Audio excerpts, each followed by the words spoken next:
शहर के छोटे से मोहल्ले में सर्दी की हल्की ठंडी हवा चल रही थी। चार अलग अलग लोग अपनी जिंदगी के अलग सफर पर थे, लेकिन किस्मत ने उनकी राहें एक दूसरे से जोड़ दी थीं। हर किसी के दिल में एक अनकही कहानी, एक छुपा हुआ दर्द और एक बुझती हुई उम्मीद थी। आदित्य, एक 28 साल का कलाकार, हर दिन अपने कमरे में कैनवास के सामने बैठा रहता। उसके रंग और ब्रश उसकी आवाज थे, क्योंकि उसके परिवार ने कभी उसकी कला को सराहा नहीं। उसके अंदर अकेलापन था, लेकिन वह उस अकेलेपन को अपनी पेंटिंग्स में छुपा लेता। एक दिन जब वह सड़क पर चला रहा था तो उसका सामना एक बूढ़े आदमी से हुआ, जिसने अपने बेटे को खो दिया था। उस आदमी की यादों और दर्द ने आदित्य के दिल को छू लिया। वह उस कहानी को कैनवास पर उतारना चाहता था, ताकि उसकी भावनाएं बयां हो सके। नेहा, 30 साल की सामाजिक कार्यकर्ता, गरीब बच्चों की मदद करती थी। वह दूसरों के लिए जीती थी, लेकिन खुद के लिए अंदर से टूटी हुई थी। परिवार ने उसे समझा नहीं, इसलिए वह अकेली थी। एक दिन नेहा आदित्य की आर्ट गैलरी में आई, जहां उसकी पेंटिंग्स लगी थी। उसकी आंखें आदित्य की पेंटिंग्स में अपना दर्द देखकर छलक उठी।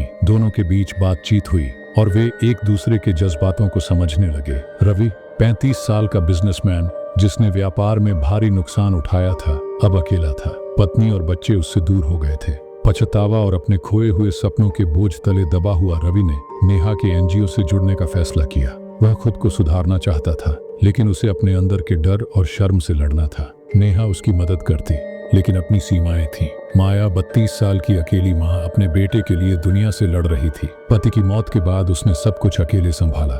हर दिन वह बेटे की खुशियों के लिए खुद की इच्छाओं को दफन कर देती थी। माया नेहा की मदद से बेटे की पढ़ाई सुधार रही थी और आदित्य की पेंटिंग से उसे प्रेरणा मिलती थी। रवि की दोस्ती उसे नई ताकत देती थी। चारों की जिंदगियां एक दूसरे के साथ इस तरह जुड़ी थी कि वे एक दूसरे के दर्द, उम्मीद और संघर्ष के साक्षी थे। आदित्य ने नेहा के लिए आर्ट शो आयोजित किया, जिसमें माया और रवि भी आए।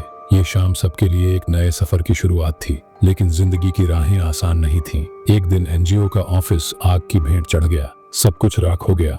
आदित्य के कैनवास, नेहा के सपने, माया की उम्मीदें और रवि की नई शुरुआत सब खत्म हो गई। सबके दिल टूटे, लेकिन उन्होंने हार नहीं मानी। उन्होंने मिलकर फिर से सब कुछ शुरू किया। वे समझ गए थे कि जिंदगी के रिश्ते चाहे जटिल हों, हमें मजबूत बनाते हैं। अकेले लड़ाई कठिन होती है, पर साथ होने पर हर मुश्किल आसान लगती है। फिर एक शाम चारों पार्क में मिले। माया ने कहा, हमने सब खो दिया पर एक दूसरे को पाया। आदित्य ने कहा, हमारी परतें खुली हैं, अब सच्चाई छुपी नहीं। नेहा मुस्कुराई, हम सबका दर्द, प्यार और उम्मीद एक जैसा है। रवि ने जोड़ा, अब हम अकेले नहीं, साथ हैं तो हर लड़ाई आसान है। और इस तरह उनकी जिंदगी की कहानी खत्म नहीं हुई, बल्कि एक नए सफर की शुरुआत हुई। तुम्हें कैसा लगा?